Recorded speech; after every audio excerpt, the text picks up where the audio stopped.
American Military University proudly presents Mission San Diego Military, produced by the San Diego Military Advisory Council and Cloudcast Media. San Diego is America's finest military city. From the Marines and Navy to the Coast Guard and Naval Special Warfare, San Diego is a proud military town. Mission San Diego Military will help you better understand how the San Diego military leads, innovates, and cares for community and country. Mission San Diego Military, co-hosted by the CEO of the San Diego Military Advisory Council, retired Rear Admiral David Boone, and Drew Schlosberg with Cloudcast Media, begins right now. I'm Drew Schlosberg of Cloudcast Media and co-host of Mission San Diego Military, a podcast series generously sponsored by American Military University, a leader in educating our military and their families since 1993. My co-host is David Boone, President and CEO of the San Diego Military Advisory Council, better known as SDMAC. David is a retired Navy Rear Admiral, and the Mission San Diego Military Podcast is produced by Cloudcast Media. We're honored to have in the studio with us today Captain Brian Bungay, is the commanding officer of Naval Base San Diego, joined by his colleague Colonel Erik Herrmann, commanding officer from Marine Corps Air Station Miramar. Welcome to the show, folks. Thanks for having us. David, Thank you very much. Let me toss it over to you as we always do. Yeah, it's great to have two great guests and partners with SDMAC, and I'm happy to introduce their profiles. What you'll notice is there's a lot of similarities, even though they come from different services and different backgrounds. So first, Colonel Herrmann, born in Kansas City, but grew up all over the place. Same with Captain Bungay. He was born in Subic Bay, Philippines, and again lived all over the place, Japan, Guam, among many others. Colonel Herrmann is a graduate of the U.S. Naval Academy. Captain Bungay is a graduate of the other school, University of Southern California. Is that the in only LA? school? That's somewhere in LA. But they The both best school. Moved up through their careers into leadership positions. Colonel Herrmann's a Marine Corps aviator. Captain Bungay is what we call a surface warfare officer, or a SWO. They both commanded units and also worked outside of their fields in financial management and human capital management. Captain Bungay was in the Legislative Affairs Office. So you see in our senior military a well-rounded experience in different things. As commanding officers of their respective bases, what we're going to talk about today is installation management. So how do commanding officers manage an installation with all the activities that go on at bases? And we have two bases here that are functionally very different. With Marine Corps Air Station Miramar, obviously an airfield, and a lot of people probably don't know, one of the busiest airfields in the United States, right? Yeah. And then in Captain Bungay's naval station, one of the, if not the largest naval station in the United States. So we're going to talk about how they manage all of that, and it's not a simple matter, right? So I'm going to start off with Colonel Herrmann and ask him to explain a little bit about your function as a commanding officer. Thank you, David. Pleasure to be here. Appreciate the invitation. If you think of an installation commander like a city mayor, I am the mayor of Miramar. I have an airport, I have a police force, firefighting, I have daycare centers, residential housing, shopping, after-school activities. I mean, you name it. It's like a little small town. So as the mayor of Miramar, I'm joined by an amazing team of both military and civilians.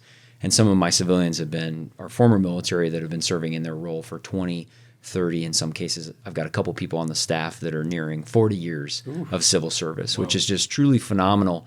And it speaks to how they view service, because many of them can find jobs in other places and do just fine, but they love giving back. So my role as the installation commander, I have about 28 tenant units that operate on the base, and it's flying squadrons to shipping and freight folks. It's engineers and logisticians and supply officers and you name it. And so we tend to their needs so that they don't have to think about all of the other things. They can focus primarily on getting aircraft ready to launch to go fight our nation's wars. And so I'm kind of the puppet master, tugging on the strings to make sure that everything is happening in the background that eases and facilitates their mission. We generate and project combat forces worldwide, and we enable their success by managing the small city with which they operate in. So over to you, Brian. I'm sure similar in a lot of respects, but ships instead of airplanes. Yeah, sure. So again, thank you guys for having us here. It's great to be here. Similar to what Pee Wee said here, we have 57 ships home ported in San Diego, 13 piers, 2,000 people that work for me on the naval base, supporting 55,000 people that come through our gates every day. It's like being a mayor of a small city. Public Works Department, my own security force, my own fire and emergency services. I've 6,000 family housing units fall underneath me. Over 32 different locations. I got 5,000 single sailor barracks on my base, and it is similar to running a small city. Power projections, those 57 warships that we have home ported here, 251 tenant commands at Naval Base San Diego. Essentially, Naval Base San Diego is the second largest naval base in the world, largest in the Pacific. It's a daunting task. I've been in the job 8 months. It's a heavy lift. I'll say this, I've never been more busy in my life than I have in this job than my 2 ship CO tours, but super rewarding, and you have a huge impact on sailors' lives and their families. So, installation management, and you two are in command of your installations, but you're part of a larger enterprise. In the Marine Corps, the installations report through Marine Corps Installations West to MCI headquarters. On the Navy side, you report to Navy Region Southwest and Commander Installations Command. So how is the enterprise manage what you do at the installation level? What's the relationship in the services you provide? So Brian, we'll start with you. Yeah, so they control my budget. I'll say that. And they provide support services to my command, to my base. CNIC is Naval Installation Command, 3-star admiral, Navy Region Southwest, 1-star admiral, and then he owns 10 bases across Navy Region Southwest, and I'm just one of the 10 that falls underneath him. So, he's managing 10 different bases. You kind of similar construct if you're familiar with surface warfare, where you've got a commodore in charge of multiple ships. I feel like I'm in charge of one of those ships. I just happen to be, probably his largest portfolio of the 10. But I think a huge part of that is providing support where I need it. They let me run my base the way I want to run it. He's there to remove barriers where I can't. But they're in charge of my manning, my training, my equipping, and a lot of that is funding dollars. Over the year. My public works department alone is $55 million budget yearly. And that's not including my port ops department, security budget. And so we work with them, prioritize projects up the chain of command, to get the projects we think are most important across the finish line. So the point is, these commanding officers, while they have a lot of autonomy to execute and support, it's still within a structure that's managed across an enterprise, across all of the Navy and Marine Corps. Can you talk to how that happens on the Marine Corps side with MCI. It's very similar to Brian. Yeah. MCI West, we get great support from them, being kind of an intermediary up to headquarters Marine Corps. My boss has, he's got Camp Pendleton, he's got Air Station Miramar, he has Air Station Yuma, he's got Barstow, and then he plays a role in both 29 Palms and MCRD San Diego in helping out them with base support. And then largely when we have region problems, they are taking that to headquarters Marine Corps to gain attention and traction on policy changes. We've been lucky enough to get chosen to pilot a few programs, I think, because of the advocacy that we get through MCI West. So with all the tenant commands you both have, how do you get the demand signal on what's needed? How do you get that feedback? Relationships. I mean, I can't tell you how critical relationships are. I probably meet somebody new every day, and I was able to get a golf cart out of our motor pool that just sits in our parking lot, and I was on it twice today just visiting folks, and I always ask, I said, hey, what can we improve here? And those young Lance Corporals, I'm sure young sailors, Yep. they will unfiltered tell you exactly what needs to happen. And it may be different than the general that is on my base that is running the wing headquarters. Sure.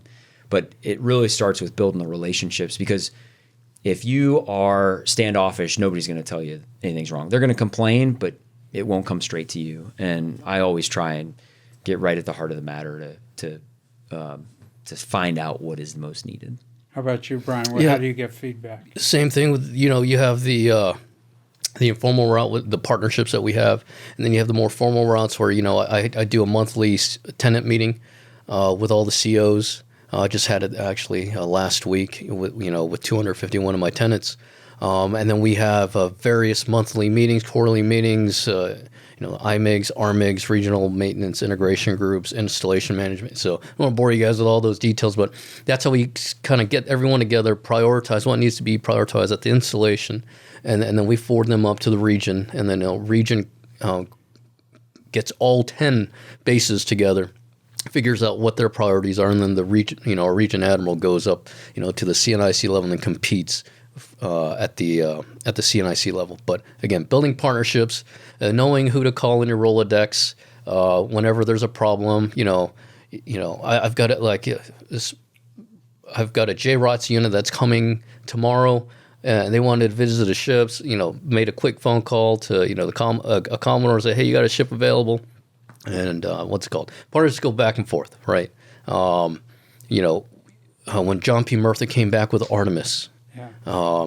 He had this great idea, let's open up the capsule to active duty sailors and their families. So we worked over the weekend to try and get that set for, a one day, once in a lifetime thing. And it's just, relationships with your fellow COs, making things happen. And, we got 10,000 active duty sailors with their families able to go take a look at the Artemis capsule because of the relationships that we've built. Not just as our time as COs of the bases, but over the time that we've spent on our bases. Like me in San Diego, I've been very lucky. I've been stationed in San Diego since 2013. I don't know who's watching over me at PERS detailing me, but they've been able to keep me here in San Diego since 2013. So, wow. Building those relationships over the the last 13 years in San Diego is a key part of that. And then you have the formal route, where we get together in a room and figure out what the priorities are for the base, and then we compete for dollars at the up the chain. As we mentioned at the outset, you both are functionally like mayors of very different bases, an airfield and a naval station. What are some of the unique aspects of your two functioning installations that are peculiar to its mission?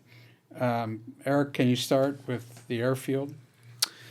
Yeah, so our airfield, we got parallel runways, I think 12,000 feet, and then another one that's like 9,500 feet, so they're enormous. We can accept pretty much anything that flies, could land at Miramar. And And so we've had V. POTUS's plane in there about 4 times within the last year. The FBI director was here last week.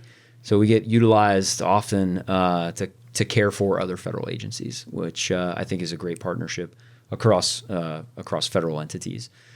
Miramar is unique in that we've got our own microgrid, which I know you're familiar with, but essentially if electrical services were cut to the base, either be man-made or natural disaster, we can power up our microgrid and we can operate completely self-sufficiently for about 21 days before we start running out of resources that need to be replenished. But it allows us to continue to launch aircraft, recover aircraft, move logistical pieces of equipment in and out of the theater. And so that's kind of a unique thing that we have on Miramar that just sets us apart differently, that resiliency piece. Brian, how about the naval station? What's unique about managing waterfront infrastructure? It's a tall task with 57 ships homeported in San Diego. Yeah.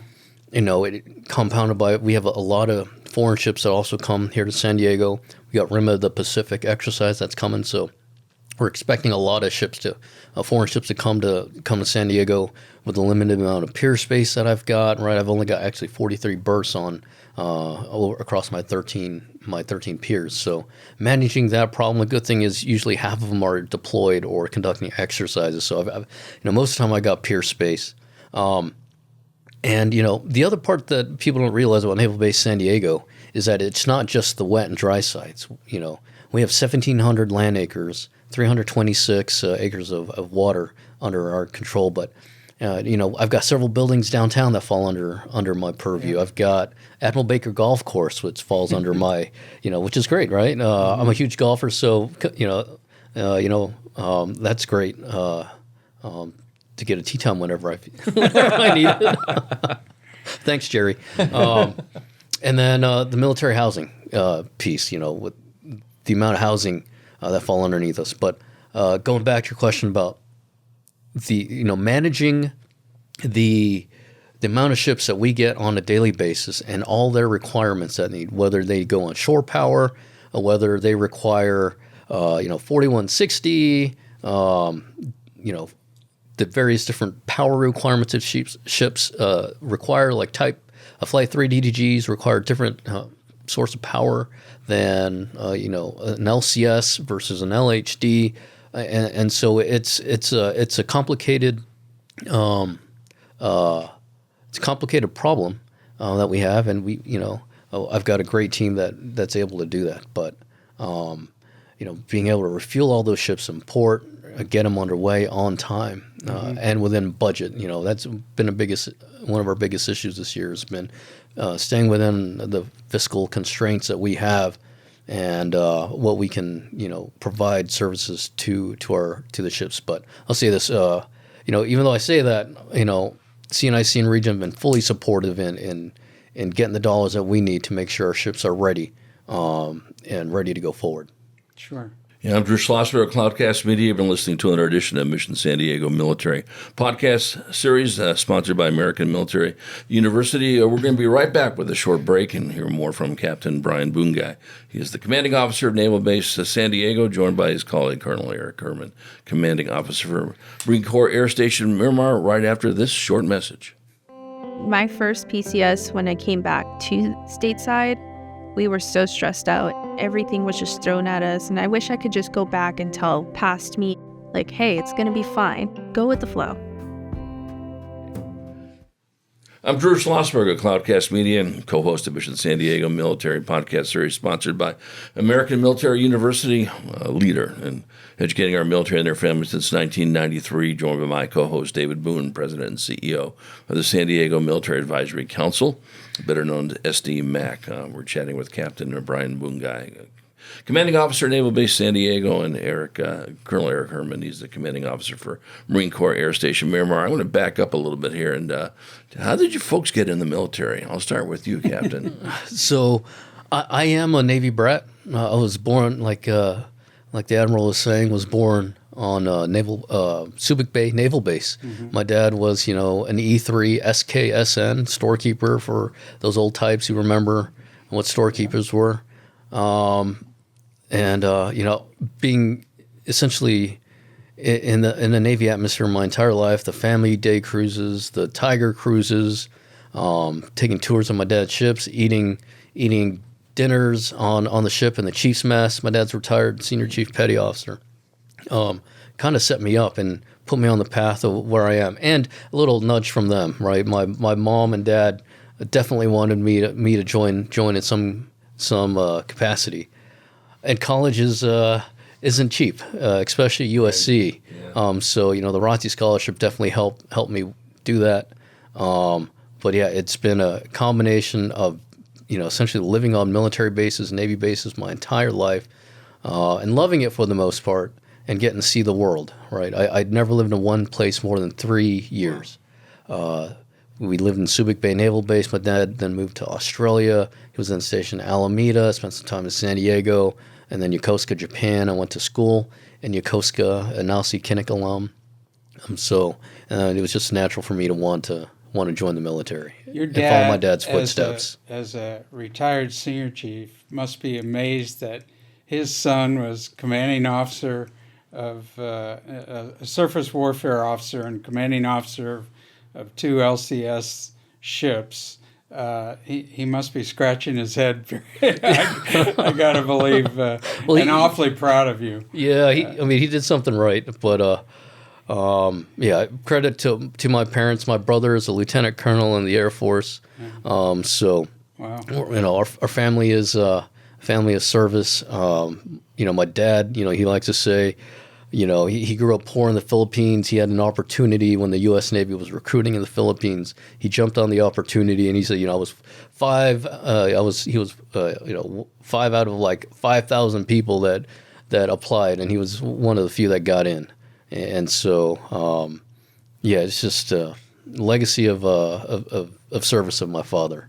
Yeah, that's terrific. How about you, Colonel? I always kind of thought flying was really cool, and wanted to do that. When I was in high school, somebody had mentioned the service academies, and so that kind of caught my attention. My dad was Army reservist when I was born, so I remember him dressing in his BDUs to go to the field once a month or a couple weeks during the summer. And as I got through high school and was just kind of looking at where I was going to go next, Service Academy idea crossed my mind. I did not get in right out of high school, so I did a year of prep school, junior college up in Orange County, and then miraculously got in and went to the Naval Academy and didn't think I would be staying in this long, but me too. 26 years later, here I am. I'm still having a great time, and I wouldn't trade it. Any of us did. I wouldn't trade it for anything. Yeah. No, that's a great story. Captain Bungay, I want to talk a little about the CNO's Sailors First Initiative. It's something you wanted to talk about. Yeah, very near and dear to my heart. I've been preaching it my entire career. Every time I've been in command, the old saying, shipmate, self in that order. When I was in command, I used to talk about a 3-legged stool, and each of those were equal. You take one of those pegs out, the whole the chair, the stool falls. And CNO with the Sailors First initiatives, I think he hit it spot on. The huge part that we play in that is no sailor lives afloat, right? Who wants to live and work in the same place? And so. It's been challenging trying to get the limited amount of space that we have in our single unaccompanied housing, aka barracks. Get all sailors off the ships and get them in a room. We've worked with Big Navy to lower the lower BH bachelor housing to more junior sailors to make room for our very junior sailors. I'm happy to report in March that we have a 0 wait list. So essentially any new sailor or any sailor that wants a room, when they come to our unaccompanied housing office, essentially will be offered a room that same day. They have if they want to stay on board, they have the opportunity to stay on board. But I think it's a great initiative. Builds morale across the fleet, and sailors know we're taking care of them. No, that's a great story. Colonel, as we've chatted with a lot of the folks that run the bases over here, one of the things we love to talk about is how connected you folks are in the community. Obviously, you're very much connected on base, of course, but you guys are laser beamed on doing things in the community. Talk about that. Yeah, we actually last Friday celebrated all of our volunteers from 2025. So we had 881 folks that were volunteers last year, contributing to over 40,000 man hours of volunteer service in and around the community. And that's everything from Navy Marine Corps Relief Society and other veteran service organizations, but it's also San Diego Food Bank. It's Ronald McDonald House. It's picking up trash on the beach. What I love and what I talk to the community about is, hey, sailors and Marines that are in this area, like, we're not strangers. We actually live amongst you. A lot of us live amongst you. What is it? 1 in 4 Marines in the Marine Corps lives in San Diego. Yeah. 1 in 5 sailors in the Navy live in San Diego. There's probably somebody on your street that serves. And so There is, actually. yeah, right. And which is fantastic, because less than 1% of the American population actually signs up to wear the cloth of our nation. And so I think the more that we get out in the community and do events, and it doesn't matter what, but they see us, they say, oh, wow, okay, you guys are all around us, and you're not just taking from the community, you're not just occupying space on a base, you're actually giving back. And we have tons of people. I mean, Brian's been lucky to live here for 13 years. I'm jealous. And so I've moved 12 times in 26 years, always to a new location. But, the service members get into a community, they fall in love with where they are. And I mean, the service extends beyond just to their unit or their ship. It extends into that neighborhood and into that community, which I think is so incredible about us. So obviously you all contribute a lot to the community in a volunteer way, but you also, bases don't operate in isolation, even though there's a fence line, right? You have key partners that you work with, governmental and non-governmental. Can you talk to some of the partnerships that you work with, Brian? Over to you. Yeah, SDMAC for one. There you go. 0800. The YMCA. We have charitable organizations, and we have our local and state partners. Right. I have a monthly meeting with Mayor Ron Morrison of National City. National. Yeah, we're a member of the Barrio Logan Planning Group, which meets monthly about projects and although we're a non-voting member, we provide input for the community that we're a part of, which is great. I would guess the Port Authority. Port of San Diego. If you take a look at our calendars, it's chock full of not just base events, but various meetings and partnerships with Caltrans, Sandag, to help advocate for the projects that support the community and the base and our sailors. Yep. Eric, who are your major partners? They're almost endless. I mean, a lot of the same that Brian does. Certainly enjoy what SDMAC provides to us as well. Mayor Gloria, I get to meet with him fairly frequently. We have 2 members on the council that their territories butt up against Miramar, so I get to meet with them. Great partnerships with San Diego Fire, San Diego Police Departments, and then Congresswoman Jacobs, Congressman Peters. They're really good neighbors and always asking how they can help. I mean, up and down the coastline, there's tremendous support. In my role, I get to sit on the Airport Authority Board in a non-voting member capacity, which is fantastic because I can articulate what is happening at the 3 major military airports here in San Diego, North Island, us, and then Air Station Camp Pendleton. So it's nice to be able to just share a little bit of a glimpse on how big of a role we actually have as military base commanders. I don't think people fully comprehend. Yeah, I think one of the things that we'll always love chatting about here, and a good friend of SDMAC is the San Diego North Chamber of Commerce. And our good buddy over there, Thorne. And do you work closely with the chambers at all, or EDCs, or? So I actually got to attend one of San Diego Chamber of Commerce lead events last month, which was great to meet some connections. Chris Kate, yeah, right. Yep.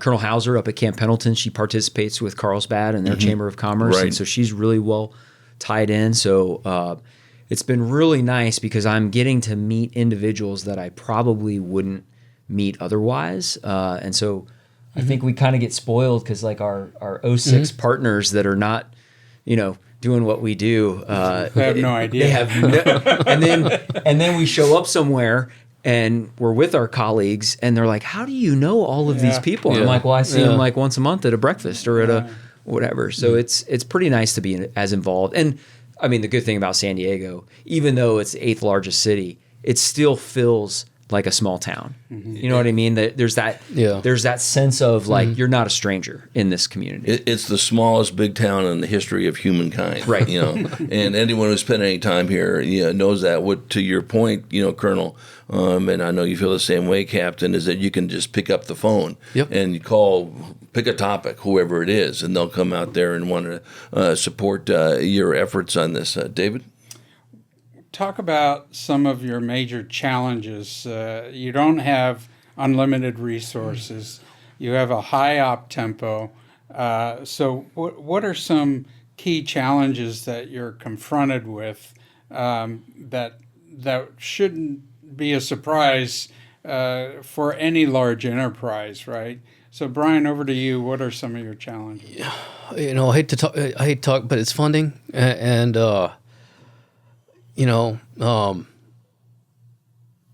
shore infrastructure. I know that C-Notes change it with the C-Note 6 and, the Foundry is based on, the installations. But over the last several decades, the shore side's been severely underfunded. For every dollar that I require to fund my base or sustain my base, over the last couple decades, I've been funded at about 60 cents to the dollar. And this year it's been it's been harder this year. We're looking at the numbers right now. We're getting funded at 38 cents to the dollar for what I need to sustain the base. But I'd say that is my biggest constraint there. Because we don't generate any revenue ourselves, right? Sure. We generate readiness. We generate ready ships and firepower to send forward. And I'm not Apple. I'm not, one of these Fortune 500 companies that can, with a balance sheet. I'm always operating in the red, right. Depending on how much, sustainment dollars I get. But funding is my number one constraint and headache to get any kind of project off the ground. I know SecWar's got several initiatives here when it comes to like Milcom projects. It just takes too long to build anything. And something for our audience, even though we have piers and airfields and hangars, when we upgrade our platforms, whether they're ships or new airplanes, the infrastructure doesn't necessarily match, right? The pier doesn't have enough power, or the draft, the depth of the water at the pier isn't right. The hangar size is wrong, or it doesn't meet security requirements. So when you get a new platform, you have to upgrade the infrastructure, and you're always chasing. You never build the infrastructure ahead of the platform. It always lags. What are some of your challenges? I mean, I can echo Brian's for sure on the funding piece. But I mean, you hit the nail on the head, David. The operational capabilities that are coming online, phenomenal. The ability for the installation to support that new capability, it's tenuous. Oftentimes we, like any city, right? You limited resources. We don't advertise what our budget is, right? But like I don't have enough to get everything that I want done, and it takes time. I'm optimistic about some of the conversations that are happening in Washington about removing some of this bureaucracy that really inhibits progress. Because as we lag, that allows our adversary that doesn't have the same kind of challenges, that allows them to take a step forward. And so if we see and can be creative, still being good stewards of taxpayer dollars, but how we source, the vendors that supply us or the construction companies that work on our bases. If we can streamline that into a faster process, then I think we'll be able to shore up that ability gap that we're seeing. But it takes time to, kind of redo how we do things. So. One of the things that we love talking about on the show, and you folks have always done this, and as David knows, we launched this thing in 2008 with a different iteration of it, but just always marvel at the 4 billion things you COs do. But on top of it is you are absolutely laser beam on sustainability and what you do for the environment and making sure you're doing your best there. Talk about that, Colonel, and we'll then pivot over to you, Captain. One of the things, and I did not know this until I got into the seat, but we've got 14 endangered species on Miramar. So if you're an endangered species, like East Miramar is the place to be. Because there's in that area that you drive by on Interstate 15, Sure. It's just wilderness. And Right. I know some home builder is like, this would be great for home building. There's unexploded ordnance and old, kind of things. And there's training facilities over there too.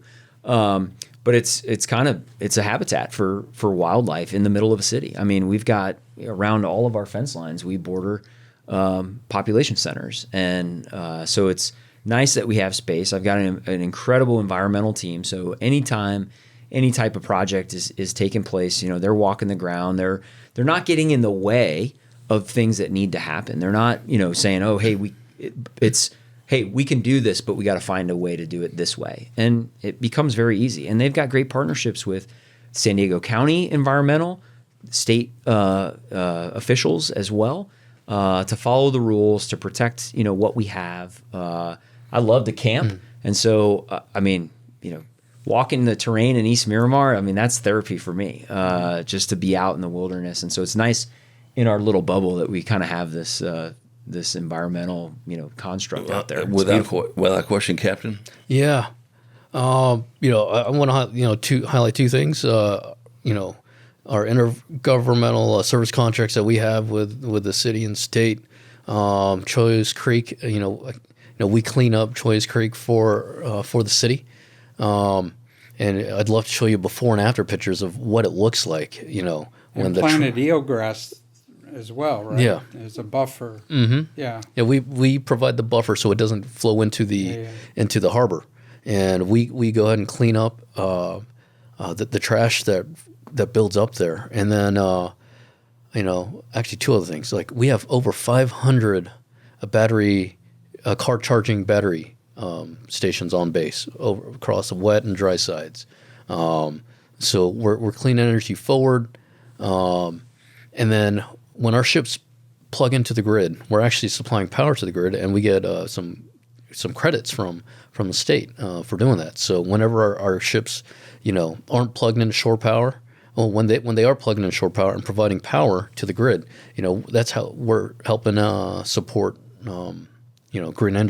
green energy across the state. Well, and I think it's a misnomer, and I always debunk this when I hear for some clown that doesn't think that the military is taking care of the environment. They're doing the exact. They're doing better than you are, for that matter. And I'm very quick to point that out. Over here, we have just an unbelievable natural resources in our region. With the wetlands. We're a desert, for God's sake. You got the beaches and all that, and you folks just do a spectacular job on that. Dave, if you don't mind, I'm going to ask the question we always say. At the end of the interview, we'll start with you on this. Captain Bungay, what can our listeners do to continue to support the unbelievable work that goes on at Naval Base San Diego? Yeah, keep advocating, keep supporting those organizations that support military families. Our base motto is one team, one fight, in support of our fleet family and fighters. And the programs and organizations that support our families is where we need help in. Whether it's SDMAC, 0800, any of those organizations that help our military families who are during this time right now have increased deployments. They're leaving on deployments early. Some have come back and now going back on deployment and helping those families cope with those stressors that are involved with being a military family. Yeah, no question about that, Colonel. The veteran support organizations are great. I will echo that. But I will also tell your listeners, inspire somebody to join the service. It is an incredible career with amazing benefits. Whether you do 4 years or 40 years, you are contributing to the very fabric that is this American history that we are creating every single day. You learn great skills. You meet best friends for life. You get to see the world. And so I would say to your listeners, inspire those young adults that are coming into their own and are maybe questioning what to do next. Hey, jump into the military and see what it's like. And if you like it, stick around. Well, there's not a better employee than someone who's been in the military for 4 years or 40 years. Loyal, dedicated, smart, bright, responsible. I'm missing 4,000 other adjectives, in this aspect. That there's not a business that wouldn't want to do that, and especially with the explosion of AI and all of this stuff, and cyber. I mean, is anyone better, trained in this than the folks that you folks work with? Here's 18 and 19-year-olds fooling around with, not fooling around, managing, $16 zillion machinery and just doing it beautifully. And these young men and women are phenomenal people. I mean, I am inspired every day by the things that they come up with that just makes our days better. No question. It's unbelievable. Sure. Yep. David, any final comments? Yeah, I want to piggyback on both their comments. So first of all, our military is in a high tempo environment, high stress environment. Many of our shipmates are overseas doing our country's bidding. Their families are back here, and so and we have a lot of people living in the community. We have 40,000 families in the community across the region. So you have a neighbor down the street. Check in on them. Yep. See. Get a temperature gauge and say, hey, you doing okay? Good chance they have a military family member who's deployed or gone away for a period of time. So as a community, we need to rally around and support them. And then to Colonel Herrmann's comment, and I've said this multiple times on a show, if you know a young person who's on the fence, should I, shouldn't I, or is interested, what's it like on a ship or as an aviator, you can reach directly to SDMAC. I'll find a way to get that young person in contact with someone of that specialty to convince them that it's the thing to do.